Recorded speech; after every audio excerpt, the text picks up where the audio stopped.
இயேசு கிறிஸ்துவின் நாமத்தினாலே இந்த காலை வேளையில கூடி வந்திருக்கிற உங்கள் ஒவ்வொருவரையும் அன்போடு கூட நான் வாழ்த்துகிறேன்.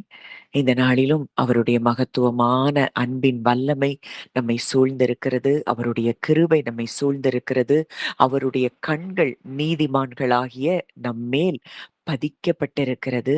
ஒவ்வொரு நொடி பொழுதும் நம்மேல் கண்ணோக்கமாய் இருக்கிற ஒரு தகப்பன் இந்த நாளிலும் கூட தொடர்ந்து நேற்றைய தினத்துல இருந்து என் கூட ஆண்டவர் நம்ம கூட மறுபடியும் மறுபடியும் பேசுகிற ஒரு வார்த்தை, அவர் நீதியையும் நியாயத்தையும் வெளிப்பட பண்ண போகிறார். நீதியை வெளிச்சத்தை போல, நியாயத்தை பட்ட பகலை போல. எங்க திரும்பினாலும் மறுபடியும் மறுபடியும் அதே வார்த்தையை தேவன் என் உள்ளத்தில் வைக்கிறார். ரொம்ப அன்எக்ஸ்பெக்டடா ஆவியானவர் இந்த வார்த்தைகளை என் உள்ளத்தில் பேசிக்கொண்டே இருக்கிறார். அந்த வார்த்தைகளை வைக்கிறார். ஏசாயா 59:17 அவர் நீதியை மார்க்கவசமாக அணிந்து இரட்சிப்பென்னும் சீராவை தமது சிரசில் தரித்து நீதி சரிக்கட்டுதல் என்னும் வஸ்திரங்களை உடுப்பாக உடுத்து வைராகியத்தை சால்வையாக போர்த்து கொண்டார். அது இன்னொரு தமிழ் மொழிபெயர்ப்பிலே அந்த வசனம் இப்படி இருக்குது. அவர் நீதியை மார்க்கவசமாக அணிந்து இரட்சிப்பென்னும் தலை கவசத்தை தமது தலையில் அணிந்து நீதி நிலைநாட்டுதல் என்னும் ஆடைகளை உடுப்பாக அணிந்து வைராகியத்தை சால்வையாக போர்த்து கொண்டார்.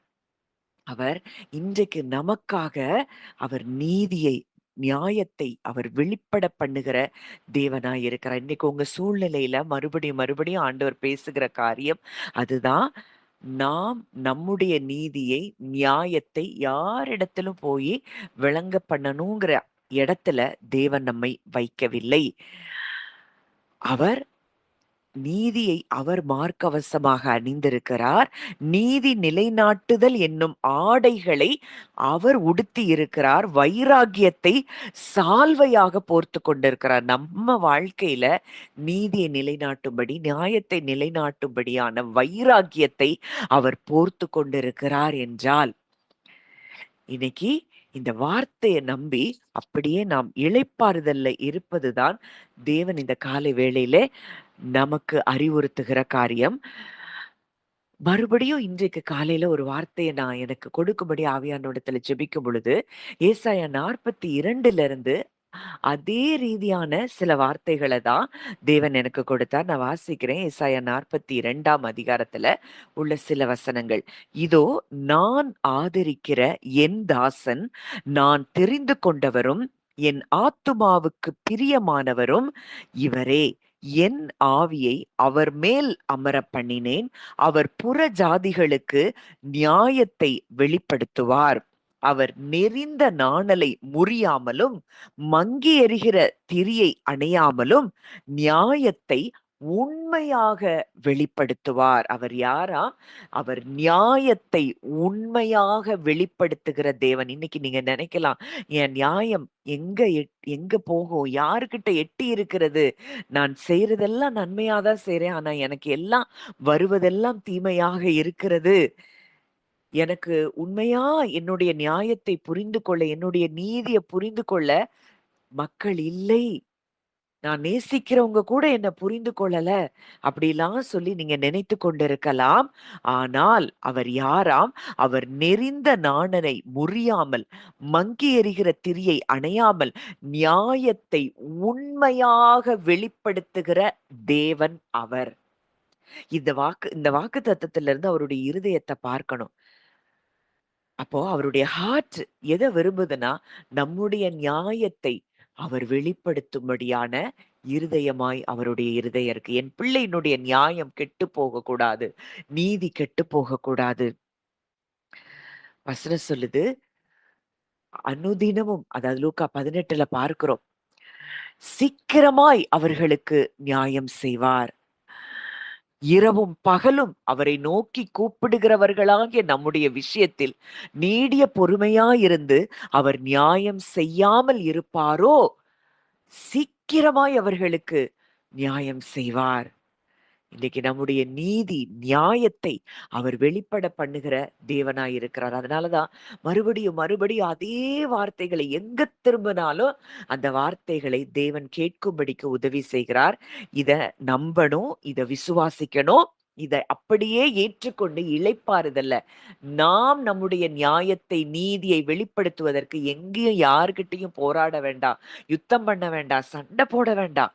என் அப்பா எனக்காக இருக்கிறார் என்று நீங்க இளைப்பாறுதலில் வரும் பொழுது, அவர் உங்களுடைய நியாயத்தை அவர் உண்மையாய் வெளிப்படுத்துகிற தேவனாய் இருக்கிறார். அவர் நியாயத்தை பூமியிலே நிலைப்படுத்தும் மட்டும் இலக்கரிப்பதும் இல்லை, பதறுவதும் இல்லை. அவருடைய வேதத்துக்கு தீவுகள் காத்திருக்கும். அது ஆங்கிலத்துல அழகா இருக்கு. He will not fail or be discouraged until he has established justice on the earth and the islands will wait for his law. அவர் நியாயத்தை பூமியில நிலைப்படுத்துற வரைக்கும் அவர் இலக்கரிப்பதும் இல்லை, பதறுவதும் இல்லையாம். He will not fail or be discouraged. நிச்சயமாய் அவர் நியாயத்தை பூமியிலே நிலைப்படுத்துகிறவராய் இருக்கிறார். அவரை யாரும் திசை திருப்ப முடியாது. அவர் பூமியில நியாயத்தை நிலைநிறுத்துவதை யாரும் தடுக்கவும் முடியாது.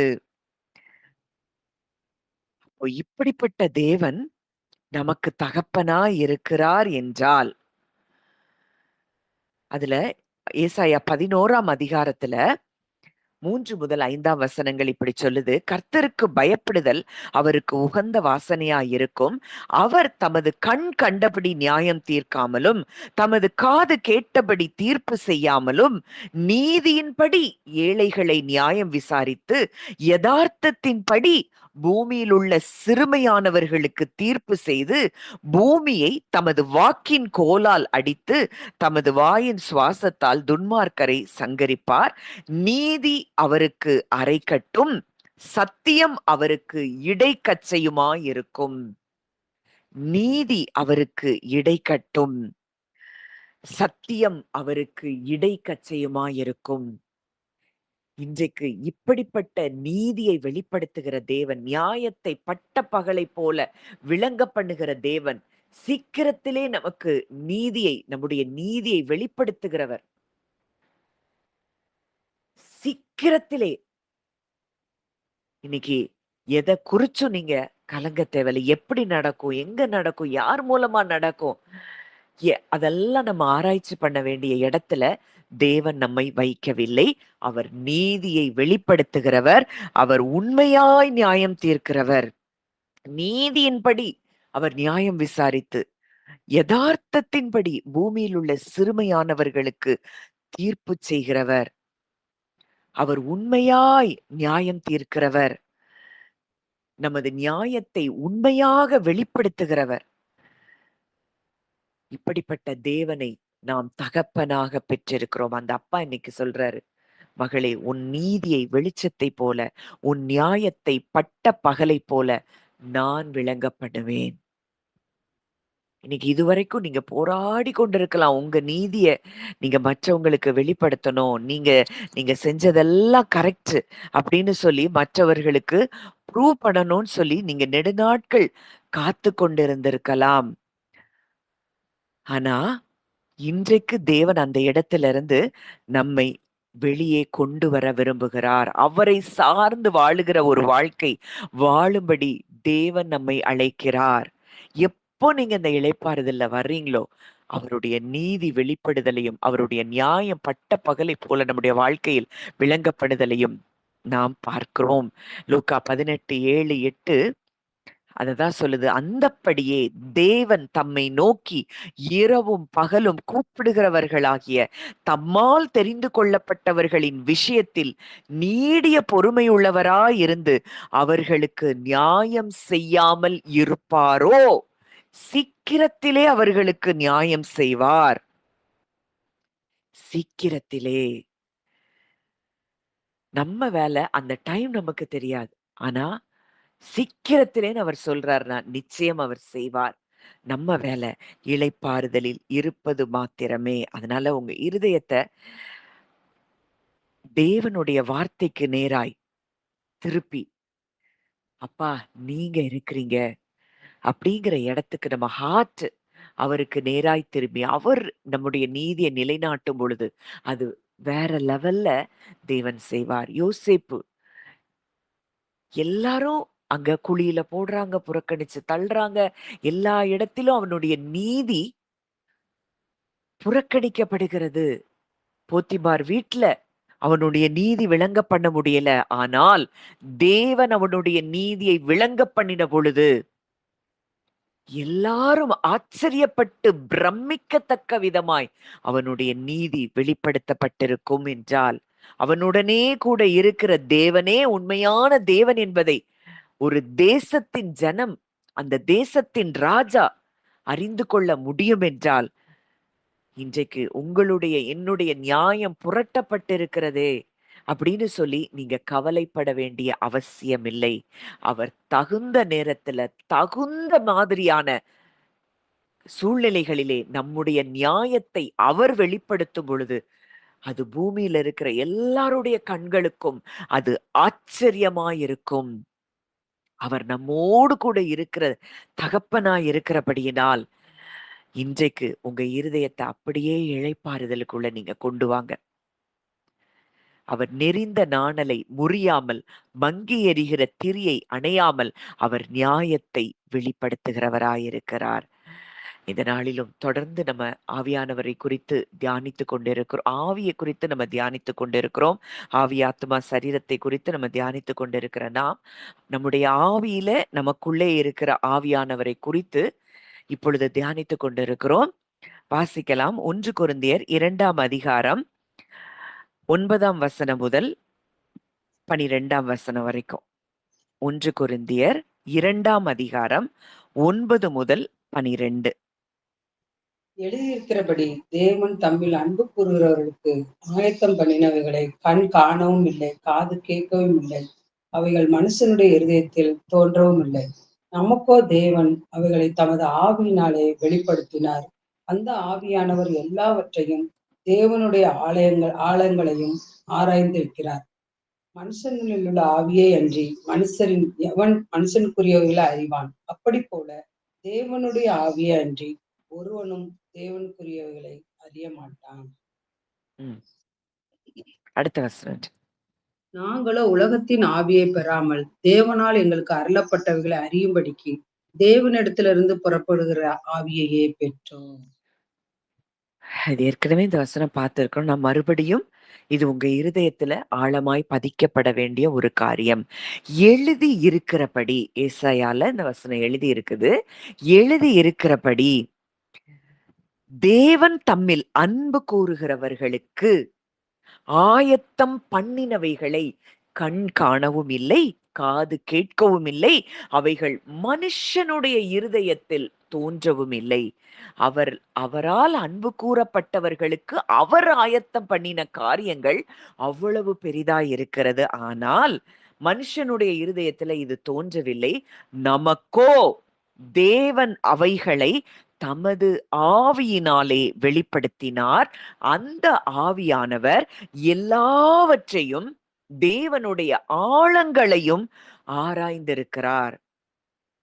இன்னைக்கு நம்ம கிட்ட சில வார்த்தைகள் மூலம் பேசுறாரு. சில வார்த்தை நமக்கு நம்மள நோக்கி திரும்ப திரும்ப வருதுன்னா, இதெல்லாம் தேவனுடைய ஆழங்களிலிருந்து ஆவியானவர் நம்முடைய இருதயத்தில் வைக்கிற வார்த்தைகள். நமக்கோ தேவன் அவைகளை தமது ஆவியினாலே வெளிப்படுத்தினார். அவர் வெளிப்படுத்துகிறார்னா அவர் அதை நிறைவேற்றுகிறவர். அந்த ஆவியானவர் இன்றைக்கு நம்முடைய ஆவியில பரிசுத்த ஆவியானவர் ஒன்றாய் இருக்கிறபடியினாலே அவர் எல்லாவற்றையும் ஆழங்களை, தேவனுடைய ஆழங்களை ஆராய்ந்திருக்கிறபடியினாலே அந்த ஆவியானவர் நம்முடைய இருதயத்தில் வைக்கிற காரியங்களைத்தான் நம்ம என்ன செய்கிறோம், மற்றவங்களுக்கு ஜெபிக்கும் பொழுது சொல்றோம். இல்ல நமக்கே பல காரியங்களை நம்முடைய ஆவியில தேவன் நம்மளுக்கு சில ப்ராம்ப்டிங்ஸ் கொடுக்கிறாரு. சில வார்த்தைகள் மூலமாய் நம்மோடு கூட இடைப்படுகிறார். இதெல்லாம் நம்முடைய ஸ்பிரிட்ல அவர் ஒன்றாக நம்மோடு கூட கலந்திருக்கிறபடியினால் நமக்குள்ளே நடக்கிற ஒரு கிரியை. அடுத்த வசனம் பார்க்கிறோம், மனுஷனில் உள்ள ஆவியே அன்றி மனுஷரில் எவன் மனுஷருக்குரியவைகளை அறிவான். நம்ம ஏற்கனவே பார்த்தோம், எல்லா மனிதர்களுக்கும் கிறிஸ்துவை ஏற்றுக்கொண்டாலும் சரி, ஏற்றுக்கொள்ளலனாலும் சரி, எல்லாருக்குள்ளயும் ஆவி இருக்கிறது. இந்த ஆவி இல்லைன்னா மனிதன் மரித்து போன நிலைமையில தான் இருப்பான். ஆனா இப்ப கிறிஸ்துவை ஏற்றுக்கொள்ளாதவர்கள் ஆவிக்குரிய ரீதியில மரித்து இருக்கிறாங்க. தேவனோடு கூட உறவு கொள்ள முடியாத நிலையில அவங்க இருக்கிறாங்க. இப்போ மனுஷனில் இருக்கிற ஆவியே மனுஷனுக்குரியவைகளை அறிய முடியுமா? இப்ப நம்ம சொல்றோம், சில நேரம் நம்ம கிறிஸ்துவ ஏற்றுக்கொள்ளாதவங்களே பேசிக்கில்றத பார்த்தோம்னா, "நீ இப்படிதானே நெனைக்கிற. உன் நினைவு எனக்கு தெரியும்." அப்படின்னு சொல்றதெல்லாம் நம்ம பார்த்திருக்கிறோம். அந்த ஸ்பிரிட் மனுஷனுக்குள்ள இருக்கிற ஆவியே, ஒரு மனுஷனுக்குள்ள என்ன இருக்குதுங்கிறத அவனால் கண்டுபிடிக்க முடியும்.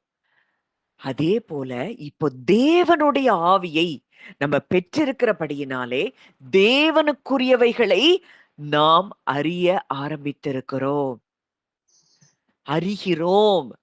அப்படி போல தேவனுடைய ஆவியே அன்றி ஒருவனும் தேவனுக்குரியவைகளை தேவனுக்குரியவைகளை அறிய மாட்டான். For what man knows the things of a man except the spirit of man which is in him? Even so, the things of God no one knows except the spirit of God. தேவனுக்குரியவைகளை தேவனுடைய ஆவியை பெற்றால்தான் ஒரு மனிதனால் அறிய முடியும். நாங்களோ உலகத்தின் ஆவியை பெறாமல் தேவனால் எங்களுக்கு அருளப்பட்டவைகளை அறியும்படிக்கு, இன்னைக்கு எதெல்லாம் தேவனால் எங்களுக்கு அருளப்பட்டிருக்கிறது என்பதை அறியும்படிக்கு தேவனிலிருந்து புறப்படுகிற ஆவியையே நாம் பெற்றிருக்கிறோம். எவ்வளவு பெரிய பாக்கியவான்களாய் நாம் இருக்கிறோம், பாக்கியவதிகளாய் இருக்கிறோம். தேவனால் நமக்கு அருளப்பட்டவைகளை அறியும்படிக்கு தேவனிலிருந்து புறப்படுகிற ஆவியையே நம்முடைய ஆவியில் நாம் பெற்றிருக்கிறோம். இப்படிப்பட்ட பாக்கியசாலிகளாய் நாம் இருக்கிறோம். உலகத்தின் ஆவி இல்ல, மனுஷரிலிருந்து புறப்படுகிற ஆவி இல்ல, தேவனால் நமக்கு அருளப்பட்டிருக்கிறவைகளை அறியும்படிக்கு தேவனிலிருந்து புறப்படுகிற ஆவியையே பெற்றோம். இந்த காலை வேளையில நம்ம ஒரு வார்த்தையை தியானிச்சோம்னா, அது எங்க இருந்து வருது? அவரிலிருந்து புறப்படுகிற ஆவியின் மூலமாய் அவரால் நமக்கு அருளப்பட்டவைகளை அறிந்து கொள்ளும்படிக்கு ஆவியானவர் நம்முடைய மனக்கண்களை பிரகாசிப்பிக்கிறார். நம்முடைய நீதியை வெளிப்படுத்துகிற தேவன் என்பதை அவர் தேவனுடைய ஆழங்களிலிருந்து நமக்காக அருளப்பட்ட அந்த வார்த்தையை அவருடைய ஆவியிலிருந்து நாம் பெற்றிருக்கிறோம். இத நம்புறோமா? ஆவியிலிருந்து நமக்கு கொடுக்கப்படுகிற வார்த்தைகளை நம்புறோமா?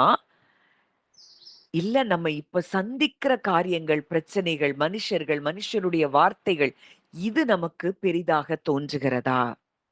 என் தகப்பன் என் நீதியை வெளிப்படுத்துகிறவர், என் நியாயத்தை பட்ட பகலை போல விளங்க பண்ணுகிறவர், அவர் வைராகியத்தை சால்வையாக அணிந்து கொண்டிருக்கிறார், நீதியை மார்க்கவசமாக அணிந்திருக்கிறார், ரட்சிப்பை தலைக்கவசமாக அணிந்திருக்கிறார். நமக்காக அவர் ரட்சிப்பை உண்டு பண்ணுகிற தேவன், ரட்சிப்பை வெளிப்படுத்துகிற தேவன். இன்றைக்கு இந்த இடத்துல நம்மளை வைத்திருக்கிறார், நீதியை சால்வையாக போர்த்திருக்கிறார்.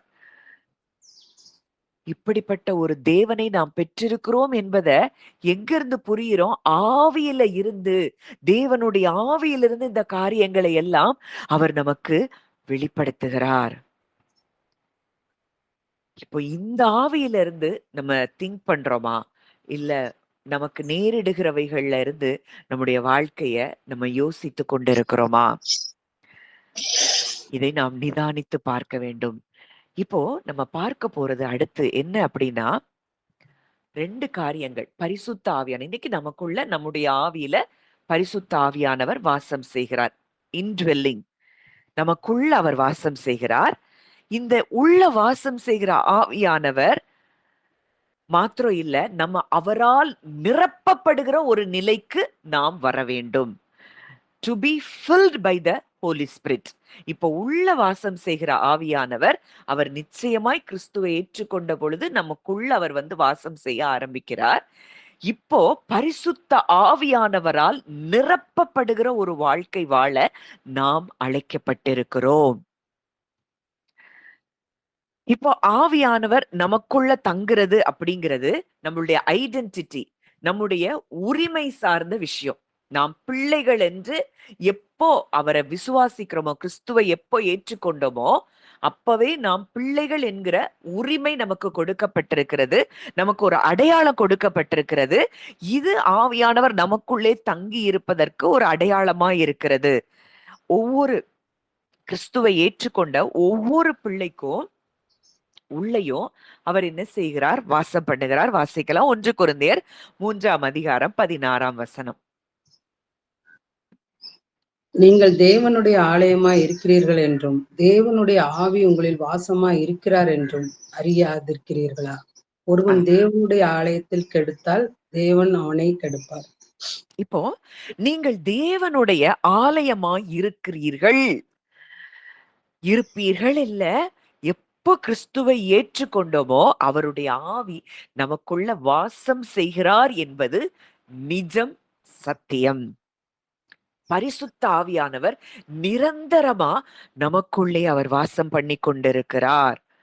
நாம் தேவனுக்கு சொந்தமானவர்கள் என்பதற்கு அவர் எப்படி இருக்கிறாரா? ஒரு முத்திரையா இருக்கிறாரு, சீல். பரிசுத்த ஆவியானவர் தான் நமக்கு சீலா, முத்திரையா இருக்கிறாரு. யாருக்கு சொந்தமானவர்கள் என்பதை நிரூபிக்கும்படியாய், தேவனுக்கு சொந்தமானவர்கள் என்பதை நிரூபிக்கும்படியாய்.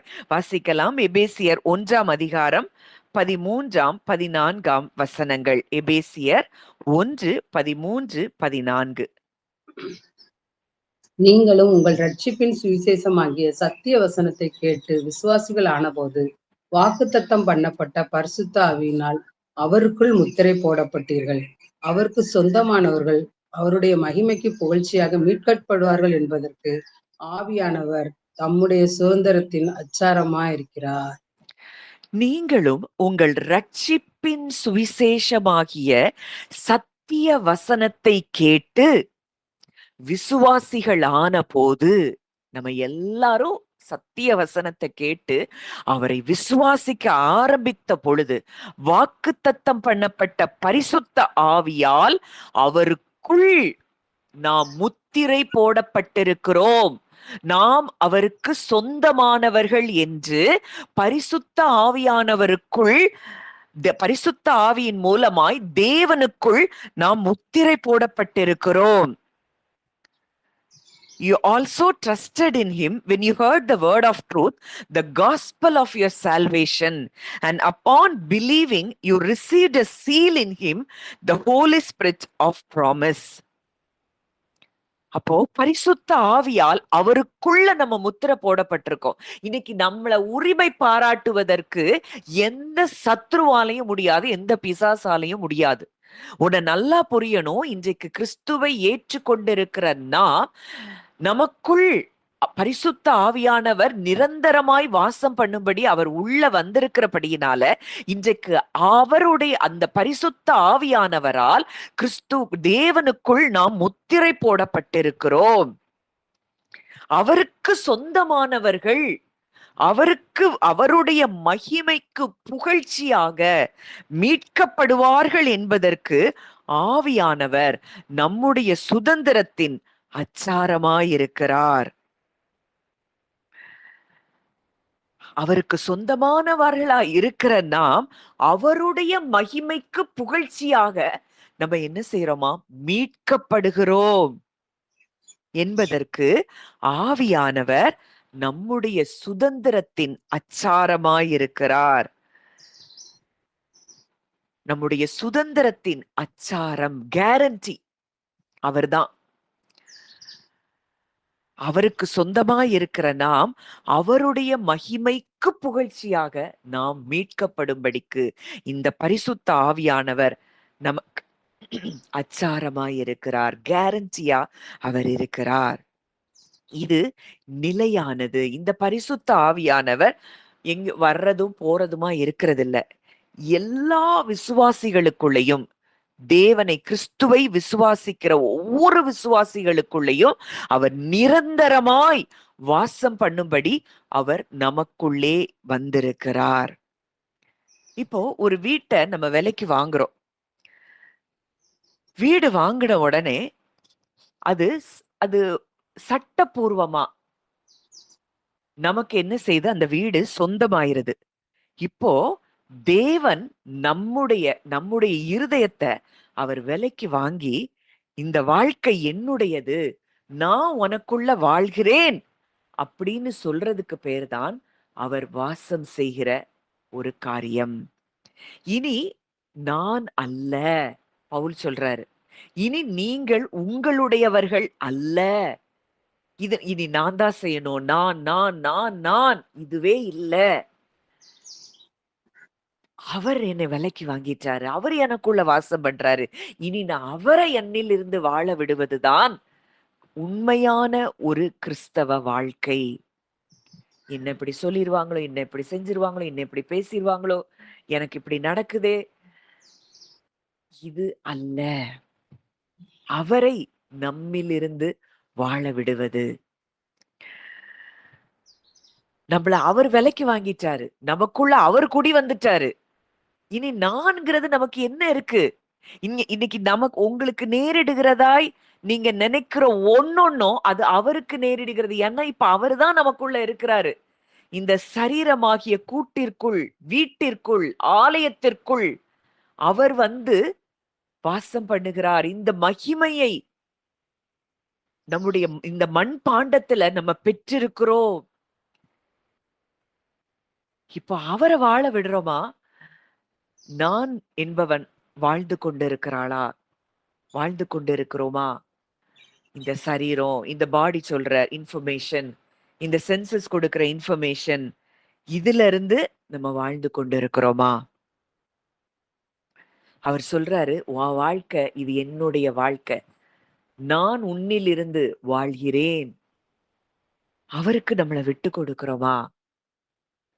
இப்ப வரைக்கும் நம்ம முயற்சி பண்ணி நிறைய காரியங்கள்ல போராடி சோர்ந்து போயிருக்கலாம். ஆனா இன்றைக்கு ஆவியானவர் பேசுகிறார், நான் உன்னிலிருந்து வாழ எனக்கு உன்னை விட்டு கொடு.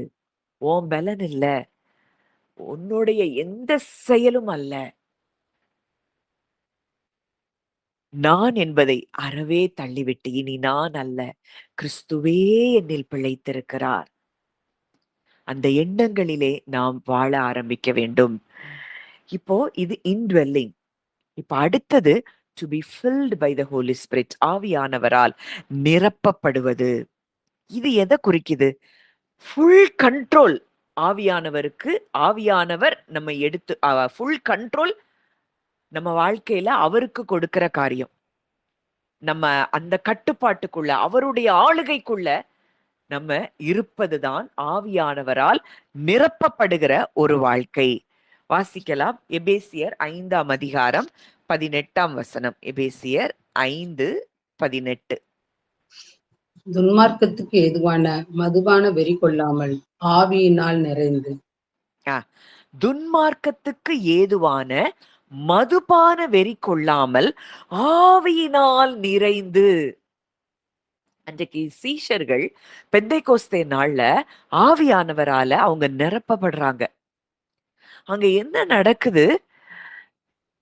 அவங்க அந்நிய பாஷைகளை பேசுனாங்க, இதெல்லாம் நடக்குது. ஆனா அவங்கள பார்க்கும் பொழுது மற்ற ஜனங்கள் சொல்றாங்க, இவங்க குடித்து வெறித்திருக்கிறாங்கங்கிற அளவுக்கு அவங்க பயங்கரமா அவங்களுடைய ஸ்டேட்டே வேற நிலைக்கு போயிட்டாங்க. இப்போ சாதாரணமா நம்ம அந்நிய பாஷை பேசுறோம்னா யாராவது வந்து நீங்க குடிச்சு வெறிச்சிருக்கீங்கன்னு சொல்லுவாங்களான்னா கண்டிப்பா சொல்ல மாட்டாங்க.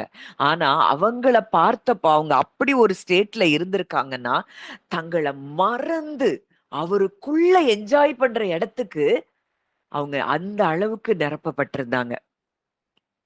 அதுதான் வசனம் சொல்ல, அந்த and do not get drunk with wine in which is debauchery, but be filled with the spirit. நீ உலகத்துல இருக்கிற அந்த சிற்றின்பம், அந்த குடி, அது கொஞ்ச நேரம் தான். மறுபடியும் அந்த கவலை எல்லாம் மேற்கொள்ளும். ஆனால் ஆவியினால் நிரப்பப்படும் பொழுது நிரந்தரமான சந்தோஷம், நிரந்தரமான தைரியம், நிரந்தரமான தெளிவுள்ள சிந்தனை.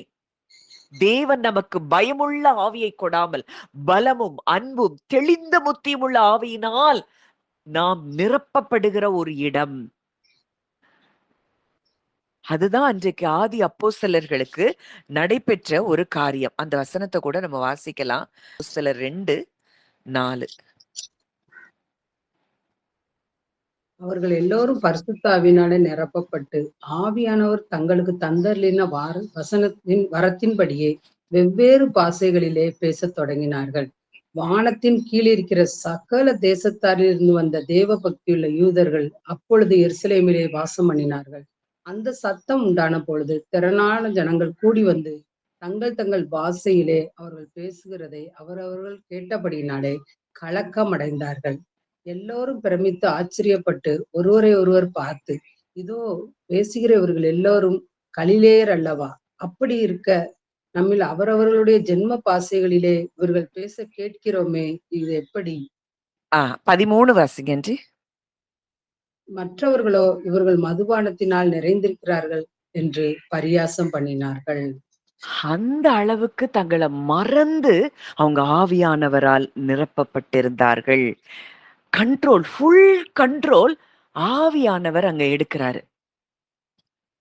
இதுக்கப்புறம் தான் சீஷர்கள் தைரியம் உள்ளவர்களா மாறினாங்க. அது வரைக்கும் அறைக்குள்ள பூட்டப்பட்டு ஒளிந்து கொண்டிருந்தவர்கள் இந்த பரிசுத்த ஆவியானவரால நிரப்பப்பட்ட பிறகு அவங்க லைஃப் டோட்டலா அப்படியே மாறினத நம்ம பார்க்கிறோம். எங்க போனாலும் பரிசேயர் சதுசேயருக்கு வேத பாரகருக்கு முன்னாடி தைரியமா பேசுறாங்க. ஏன்னா அவரால் நிரப்பப்பட்டார்கள். அதுக்கு முன்னாடியே பரிசுத்த ஆவியானவர் உங்களுக்குள்ள இருந்தாரா? இருந்தார். தேவன் இயேசு கிறிஸ்து ஊதி பரிசுத்த ஆவியை பெற்றுக்கொள்ளுங்கள்னு சொல்றாரு. இங்க உள்ளுக்குள்ள அந்த பரிசுத்த ஆவியானவர் உங்களுக்குள்ள இருந்தார். ஆனா நிரம்புகிற அனுபவம் இல்லாததினால், நிரப்பப்படுகிற ஒரு அனுபவம் அவங்களுக்கு இல்லாததுனால அவங்க பயங்களுக்குள்ளயும் கலக்கங்களுக்குள்ளயும் சோர்வுகளுக்குள்ளயும் கவலைகளுக்குள்ளயும் இருந்தாங்க. ஆனா அவரால் நிரப்பப்பட்ட பொழுது அவங்களுடைய லைஃபே டோட்டலா மாறினத பார்க்கிறோம். இப்போ இது எதை குறிக்குது அப்படின்னு பார்க்கும்போது, இப்போ ஏற்கனவே நமக்குள்ள ஆவியானவர் வாசம் பண்ணுகிறார். இப்போ நிரப்பப்படுகிற அனுபவம் என்ன அப்படின்னா, நம்முடைய தாட்ஸ், நம்முடைய வில், நம்முடைய எமோஷன்ஸ் எல்லாத்தையும் அவர் கண்ட்ரோல் பண்ண ஆரம்பிப்பார். அவர் கண்ட்ரோல் பண்றதுக்கு நம்ம ஒப்பு கொடுக்கிற இடம்தான் அவரால் நிரப்பப்படுகிற இடம். அப்படி நிரப்பப்படும் பொழுதுதான் என்ன நடக்கும்? வாசிக்கலாம். கலாத்தியர் 5ஆம் அதிகாரம் 22, 23. கலாத்தியர் 5, 22, 23.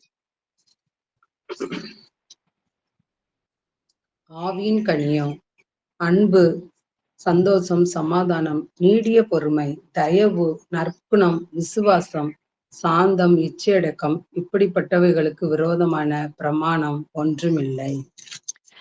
இப்படி ஆவியானவரால நிரப்பப்படும் பொழுது நம்மிலிருந்து இந்த கனிகள் தானாய் வெளிப்பட ஆரம்பிக்கும். நம்ம ஒரு மனுஷரை பார்க்கும்போது அவங்கள ஜட்ஜ் பண்ற நோக்கத்தோட பார்க்க மாட்டோம். தேவன் ஒவ்வொருவரையும் எப்படி நேசிக்கிறாரோ அந்த அன்புல இருந்து ஒவ்வொருத்தரையும் பார்க்க ஆரம்பிப்போம். நமக்கு எதிரா ஒருத்தவங்க செயல்படுறாங்க அப்படின்னா அவங்க மேல கசப்பு வராது.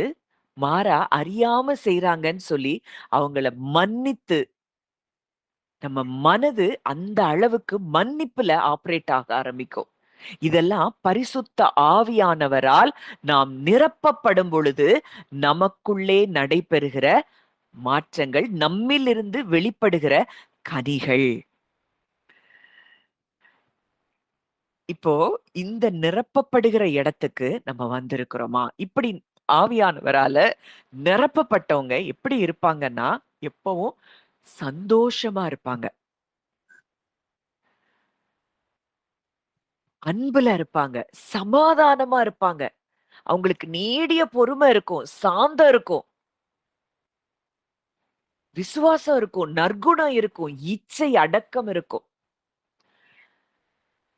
இன்னைக்கு எதுலலாம் லேக் ஆயிரோமோ, இப்போ ஒண்ணு புரியணும், நம்ம இன்னும் அவரால் நிரப்பப்படவில்லை.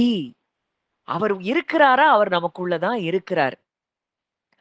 ஆனா இந்த கனிகள் நம்மிடத்திலிருந்து வெளிப்படல. நம்ம எப்பவுமே மத்தவங்கள ஜட்ஜ் பண்ணி, மத்தவங்கள குறை பேசி, மத்தவங்கள பத்தியே எப்பவுமே சிந்திச்சுட்டு இருக்கிறோம். அப்படின்னாலே ஒண்ணு புரியணும், இன்னமும் இந்த ஆவியானவரால் நாம் நிரப்பப்படவில்லை. சரி, இந்த ஆவியானவரால் நிரப்பப்படுறதுங்கிறது ஒரு நேரம் நடந்தா போதுமா அப்படின்னா இல்ல. இது அனுதினமும் நடக்க வேண்டிய ஒரு காரியம். இது எப்படி அனுதினமும் நடக்கும் அப்படின்னா, நம்ம அவர்கிட்ட நம்மள சரண்டர் பண்ணும்போது, இது ஒவ்வொரு நாளும் நாம் ஆவியானவரால் நிரப்பப்படுவோம். இப்போ ஒரு படக காற்று நகர்த்தி கொண்டு போகுது. ஒரு படகுல காற்று இருந்து, அந்த காற்று வாசம் செய்யறதுனால, அந்த படகு அந்த காற்றின் திசைக்கு போகிறதற்கு பெயர், அதுதான் பரிசுத்த ஆவியானவர் உள்ளிருப்பது. ஆனா, அதே பரிசுத்த ஆவியானவர், அந்த காற்று, அந்த பாய்மரங்கள் எல்லாம் விரிக்கப்பட்டு, அந்த திசைக்கு நேராக எந்த திசைக்கு போகணுமோ, அந்த திசைக்கு, அந்த டைரக்ஷனுக்கு நேரா அந்த படகை நடத்தி செல்வது என்பதுதான் ஆவியானவரால் நிரப்பப்படுகிற ஒரு காரியம். ஒரு டம்ளர்ல தண்ணி இருக்கு. ஒரு கால்வாசி இருக்கலாம், அரைவாசி இருக்கலாம். இது பரிசுத்த ஆவியானவர் உள்ளிருக்கிற ஒரு காரியம். அதே அந்த டம்ளர்ல நிரம்பி வழியிற அளவுக்கு அந்த தண்ணீர் இருக்கும்னா, அதுதான் நிரப்பப்படுதல்.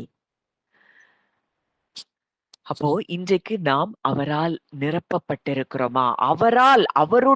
அவருடைய எண்ணங்களினால் நாம் நிரப்பப்பட்டிருக்கிறோமா?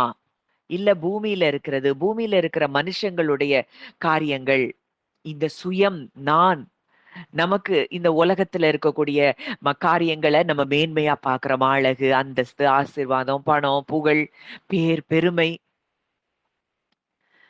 இதெல்லாம் அவர் நமக்கு தருகிற காரியம். ஆனா இது எதுவும் நமக்கு மேன்மை அல்ல. இத நம்ம பெருசா பார்த்துட்டு இருந்தோம்னா,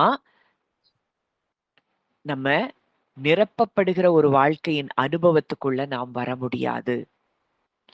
அவருக்கு எல்லாரும் ஒண்ணுதான்.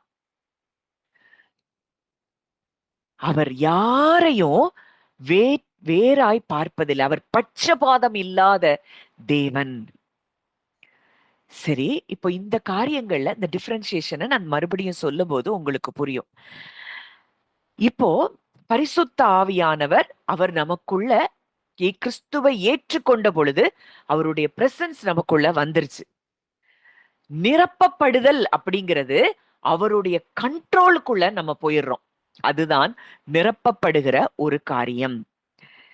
இப்போ இன்டுவெல்லிங் பிரசன்ஸ் அப்படிங்கிறது ரட்சிப்பின் போது நமக்குள்ள அவர் நிரந்தரமா வந்துடுறாரு.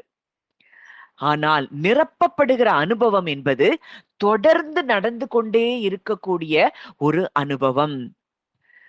இப்ப அவர் எப்ப நமக்குள்ள வாசம் பண்ண வந்தார் அப்படின்னா, கிறிஸ்துவை ஏற்றுக்கொண்ட பொழுது, அவர் மேல விசுவாசம் வைத்த பொழுது, அவர் நமக்குள்ளே வாசம் பண்ணுவதற்கு வந்தார். நிரப்பப்படுதல் என்பது நம்முடைய கீழ்ப்படிதலிலும் அர்ப்பணிப்பிலும் இருக்கிற ஒரு காரியம். இப்போ இன்னைக்கு காலையிலே ஆண்டவர் நம்ம கூட பேசின வார்த்தை, அவர் நியாயத்தை வெளிப்படுத்துகிற தேவன். மறுபடியும் மறுபடியும் பேசுறாரு அப்படின்னா, இந்த வார்த்தையை அவர் வெளிப்படுத்திட்டாருன்னா, இன்னைக்கு அதுக்கு அப்படியே சரண்டர் பண்ணணும். நான் எங்கேயும் யார்கிட்டயும் நான் போராட மாட்டேன். என் நியாயத்தை வெளிப்படுத்துவதற்கு நான் போராட மாட்டேன்.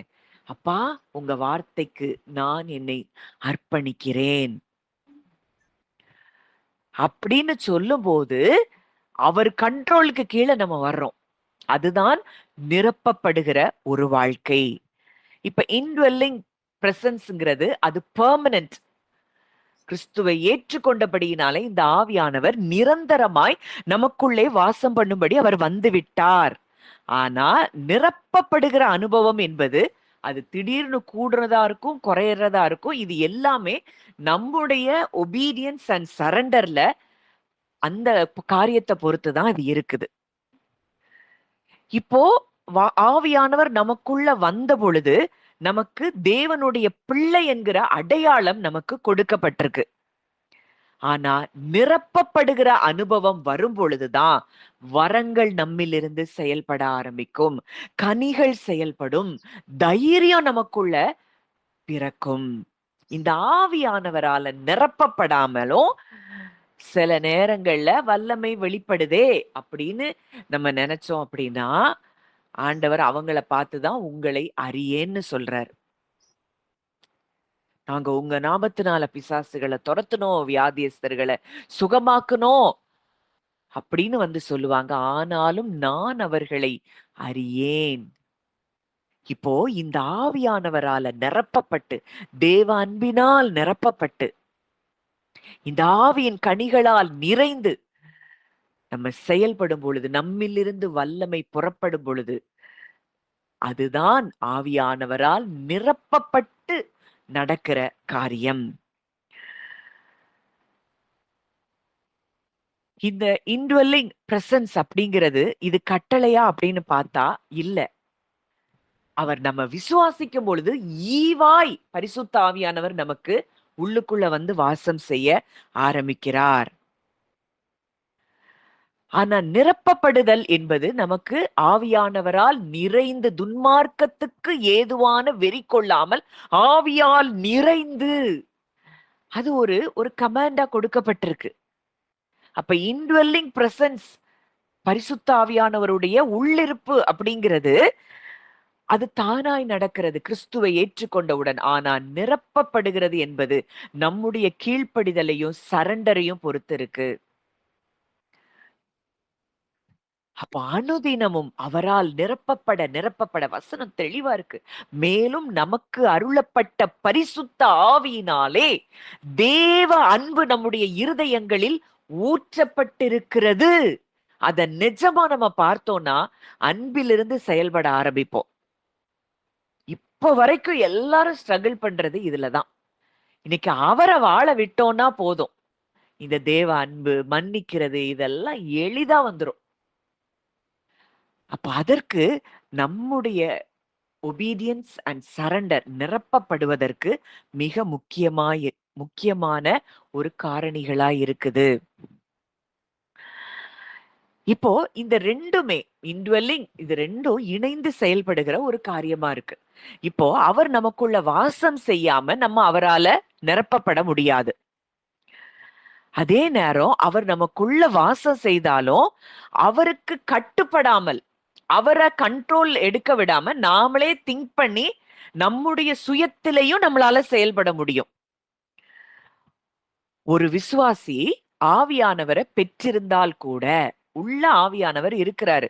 ஆனா விசுவாசத்துக்கு பதிலா பயம், ஆவிக்கு பதிலா மாம்சத்தோடையும் வாழ வாய்ப்பு உள்ளது. அதனாலதான் பவுல் எல்லா விசுவாசிகளை பார்த்து சொல்றாரு, ஆவிக்கு ஏற்றபடி நடவுங்கள். வாசிக்கலாம் கலாத்தியர் 5ஆம் அதிகாரம் 16ஆம் வசனம். கலாத்தியர் 5:16.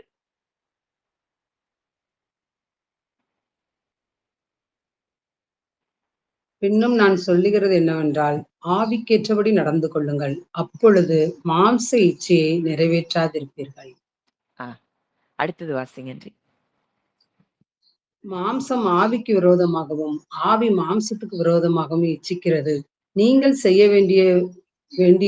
வேண்டியிருக்கிறவைகளை செய்யாதபடிக்கு இவைகள் ஒன்றுக்கொன்று விரோதமாயிருக்கிறது.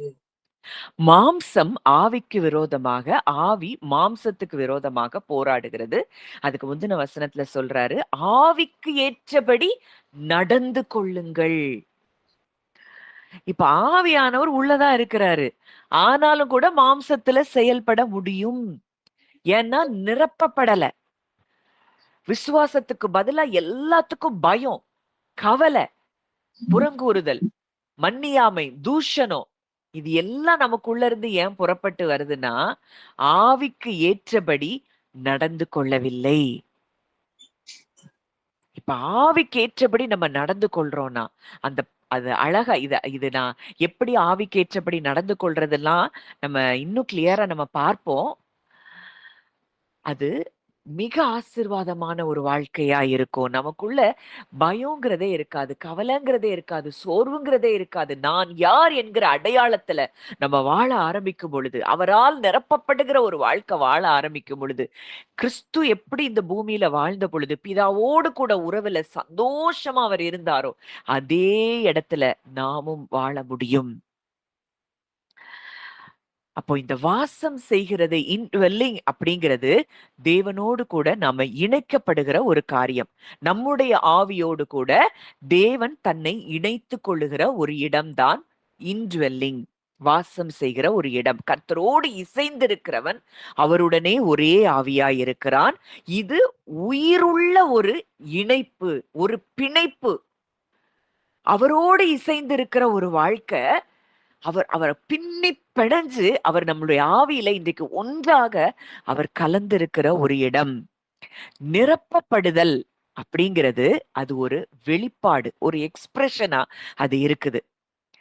தேவன் நம்முடைய ஆத்துமா வழியாய், நம்முடைய சரீரத்தின் வழியாய் தன்னை வெளிப்படுத்துகிறது தான் நிரப்பப்படுகிற ஒரு இடம்.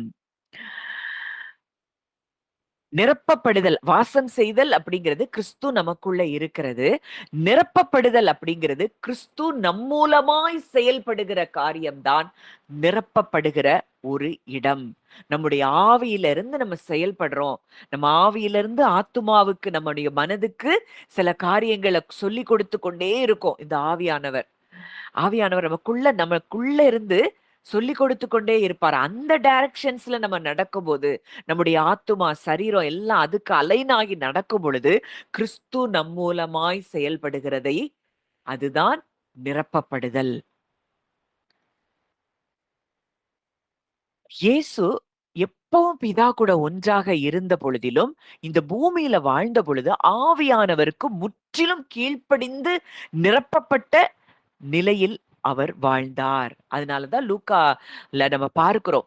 அந்த ஏசாயால உள்ள ஸ்க்ரோல் எடுத்து அவர் வாசிக்கிறாரு. கர்த்தராகிய தேவனுடைய ஆவியானவர் என்மேல் இருக்கிறார். இன்னைக்கு அவர் முதற்பேரானவரா இந்த பூமியில அவர் வந்திருந்தார்னா, இன்னைக்கு அவர்தான் நமக்கு ரியல் லைஃப் எக்ஸாம்பிளா இருக்கிறாரு. இன்னைக்கு அவரை போலதான் நாமும் அனுதினமும் அவரால் நிரப்பப்பட்டு வாழ வேண்டும் என்பதை ஆவியானவர் நமக்கு கற்றுக் கொடுக்கிறார். சரி, இந்த ஆவியின் நிறைவை தடுக்கிறது எதெல்லாம்? நான் சீக்கிரமா இதை பார்த்து முடிக்கலாம். ஆவியானவருடைய நிறைவை தடுப்பது எதெல்லாம்? வாசிக்கலாம். எபேசியர் 4:30. இந்த ஆவியானவர் நம்மை விட்டு அவர் விலக மாட்டார். ஆனா அவருடைய செயல்பாட்டை நம்ம என்ன செய்ய முடியுமா? தடுக்க முடியுமா? வாசிக்கலாம். எபேசியர் 4:30. அன்றியும் மீட்கப்படும் நாளுக்கென்று முத்திரையாக பெற்ற தேவனுடைய பரிசுத்த ஆவியை துக்கப்படுத்தாதிருங்கள். முத்திரையாக பெற்ற பரிசுத்த ஆவியை எப்படி துக்கப்படுத்த முடியுமா? அடுத்த வசனம் சொல்லுது, சகலவிதமான கசப்பு, கோபம், மூர்க்கம், கூக்குரல், தூஷணம் மற்ற எந்த துர்குணமும் உங்களை விட்டு நீங்க கடவது. ஒருவருக்கொருவர் தயவாயும் மன உருக்கமாயும் இருந்து கிறிஸ்துவுக்குள் தேவன் உங்களை மன்னித்தது போல, உங்களுக்கு மன்னித்தது போல நீங்களும் ஒருவருக்கொருவர் மன்னியுங்கள். அப்போ இந்த பரிசுத்த ஆவியானவர் நம்மளை விட்டு விலக மாட்டாரு. ஆனா நமக்குள்ளே இருக்கிற பரிசுத்த ஆவியானவரை நாம் துக்கப்படுத்துகிறோம். அவருடைய நிறைவை நாம் பெற முடியாதபடிக்கு நம்மை தடை செய்வது எதெல்லாம்? அதுதான் எபேசியர் 4வது அதிகாரத்துல கொடுக்கப்பட்டிருக்கிற காரியம். கசப்பு, கோபம், மூர்க்கம், கூக்குரல், தூஷணம், துர்குணம், புறங்கூறுதல். இது எல்லாமே வீணான வார்த்தைகள், தேவையில்லாத வார்த்தைகள், கெட்ட வார்த்தைகள்.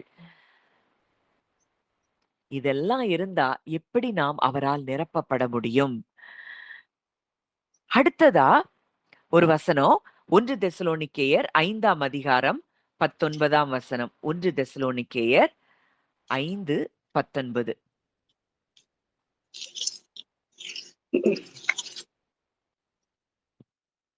ஆவியை அவிழ்த்து போடாதிருங்கள். Do not quench the spirit. ஆவியை அவித்து போடாதிருங்கள். அப்படின்னா என்ன அர்த்தம்? அவருடைய ப்ராம்ப்டிங்ஸ், அவருடைய ஏவுதல்கள், நமக்குள்ள ஆவியானவர் சிலதை சொல்லுவாரு. இது இப்படிதான், நீ அமைதியாரு, நீ பொறுமையாயிரு, நிதானமாரு, நான் இருக்கிறேன். ஆனா இந்த ப்ராம்ப்டிங்ஸையும் மீறி நம்ம செயல்படும் பொழுது அந்த ஆவியை என்ன செய்யறோமா? அவித்து போடுகிறோம்.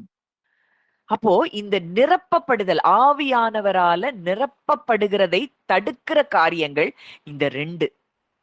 ஒண்ணு, அவரை துக்கப்படுத்துறோம். கசப்பு, கோபம், கூக்குரல், தூஷணம், துர்குணம். 2வது, அவருடைய ப்ராம்ப்டிங்ஸ், அவருடைய சத்தத்துக்கு செவி கொடாதபடி அதை புறக்கணிச்சு தள்ளிட்டு சுயத்திலிருந்து செயல்படும் பொழுது அவரால் நிரப்பப்பட முடியாத இடத்துக்கு நம்ம வர்றோம். அவர் நமக்குள்ள இருக்கிறாரானா நமக்குள்ளதான் இருக்கிறார். ஆனால் இந்த அவருடைய நிறைவை நாம் பெற முடியாதபடிக்கு, இந்த அன்பு, சந்தோஷம், சமாதானத்தை நம்ம பெற முடியாதபடிக்கு நம் வாழ்க்கையில் தடை செய்கிறவைகள் இவைகளே.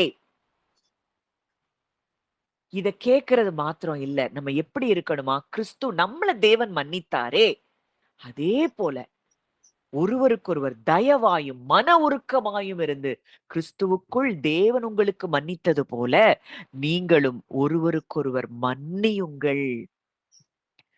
அந்த இடத்துக்கு வரும்போது அவரால நிரப்பப்பட்டு நம்ம வாழ்கிற வாழ்க்கையே அது வெளிச்சமா இருக்கும். அப்போ இந்த ஆவியானவரால் நிரப்பப்படுவது அப்படிங்கிறது எப்போ நடக்கும்? அது நம்ம ஏதோ எஃபர்ட் போட்டு அப்படிங்கிறதெல்லாம் இல்ல. நம்மளுடைய சரண்டர்ல தான் அது நடக்கும்.